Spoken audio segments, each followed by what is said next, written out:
So finally we are getting to film our update. Birdie, it's a very serious video. Let's be serious. Oh my goodness.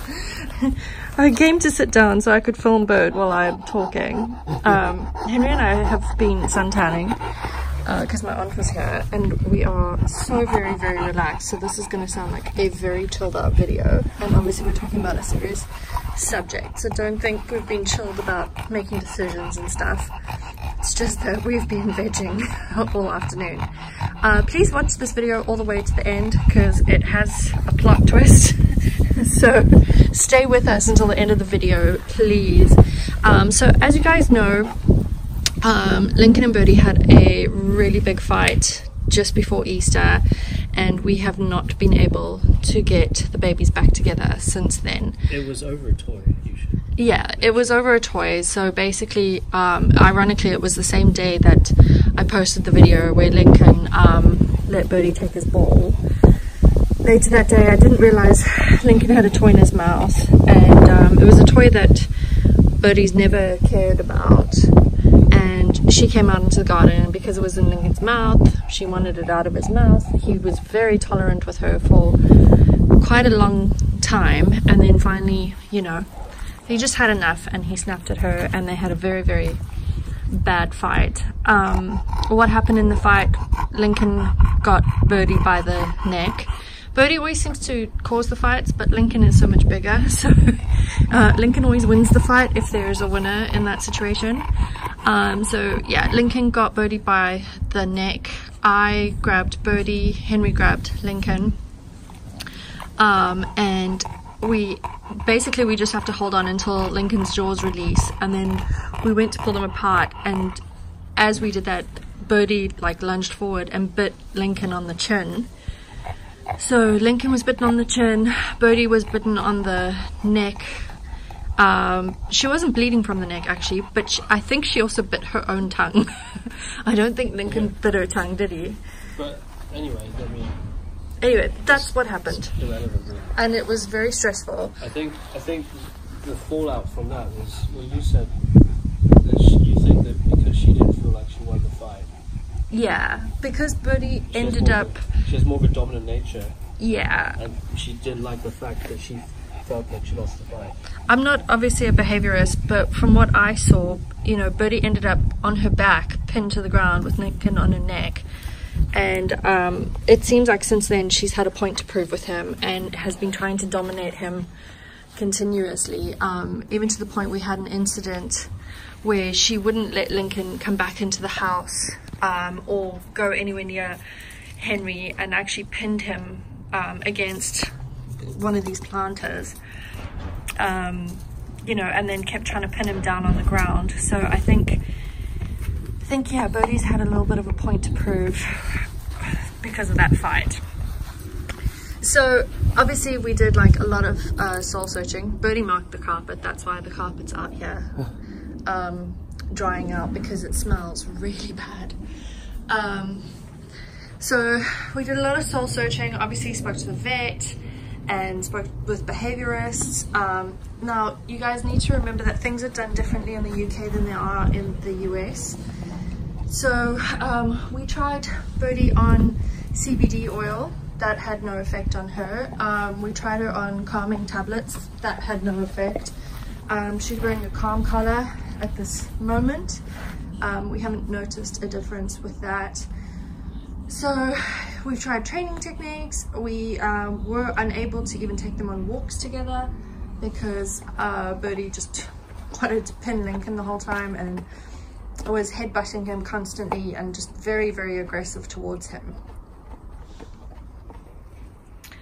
So we had a lot of suggestions on how to break up dog fights. You guys, we've tried them all. None of them work.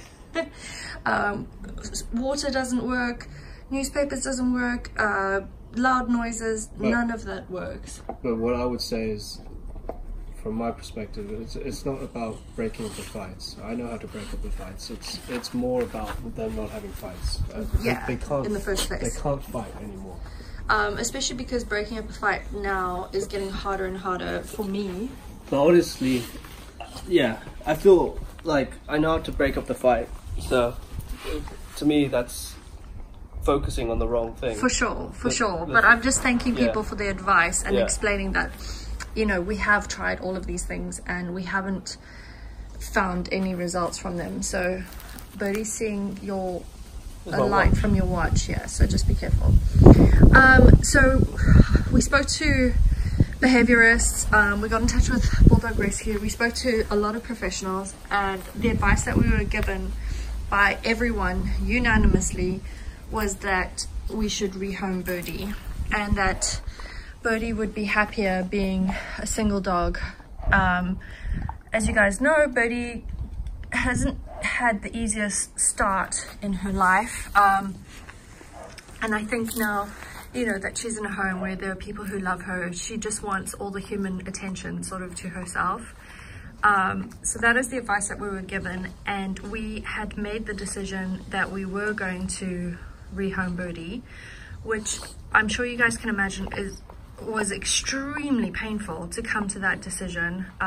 Very, very difficult. And I just want to mention, and this is not a criticism of anyone, but Henry and I were going through one of the worst times that we've ever gone through, in our whole relationship, marriage. When we came to this decision, I myself was crying constantly, and I was getting a constant stream of emails saying you cannot rehome Birdie. I just wanted to mention this so that you guys think about the person that's on the other end and just give a thought to what that person's going through, because it was very, very, very difficult to deal with. And one of the reasons why, you know, we took the break from YouTube is we were just feeling a lot of pressure, and we needed to like have a clear head and think about, you know, our life, our baby that's coming, Lincoln, who we've already had for 2 years now. We had to make decision what we felt was best for all of us. Anyway, that all aside, so we began the process of listing Birdie for adoption, and basically what happened was they do a home check to make sure, obviously, that you're not advertising the world's most perfect dog, and that's not what they are, in fact. Birdie is very nervous around strangers, and whenever she meets new people, we do warn her, like, just go a little bit easy on her. You know, she doesn't trust a lot of people. She just needs, you need some time. Hey, Bobo. Yeah, you need to take it slow, right? So during the home visit, she was fine in the beginning, and then the microchip scanner came out and was placed over the top of her head, and she kind of went into a panic, and she snapped at the person, and to cut a long story short, she failed the eligibility to be placed for adoption.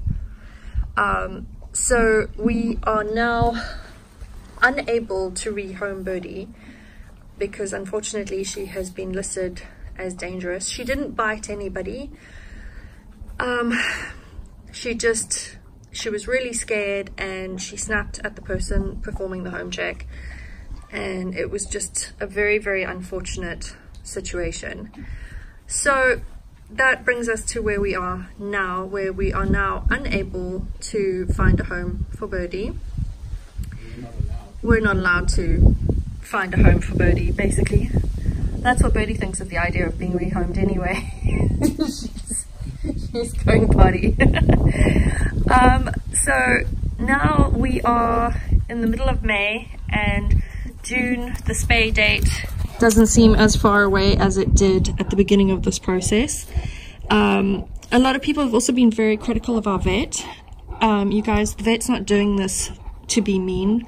Vets like to make money. Our vet, you know, is doing this in the best interest of Birdie and wanted us to choose the safest time. You know, like, this is not the vet being mean to Birdie in any way, shape or form. It was just finding the safest time for her to spay her. So we are going to go ahead and have her spayed in just over 2 weeks' time, and then we are hoping and praying that there will be a miracle and that we can get these two little nuggets back to being friends with each other.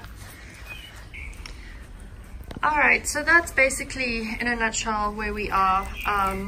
We in this past week we have managed to go on 2 walks that have been okay. They're still not together and they're still going for each other through the baby gate. So we're trying to stay positive, and I mean, obviously it's a juggling act at the moment. You guys, I know Birdie is just in this video and Lincoln's not. Don't worry, Lincoln's inside, he's asleep, and I specifically waited until Birdie was out here so that I could film Birdie and do this video. It seems like every time I film one dog I get, where's the other one? Why is the other one not in the video?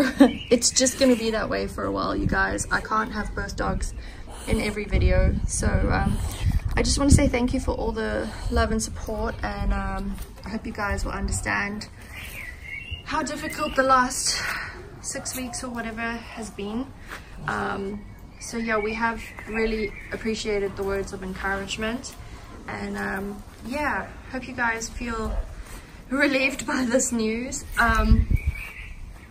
So yeah, I am going to be launching some new merchandise in the next couple of days, so please keep your eyes peeled on the community page for that.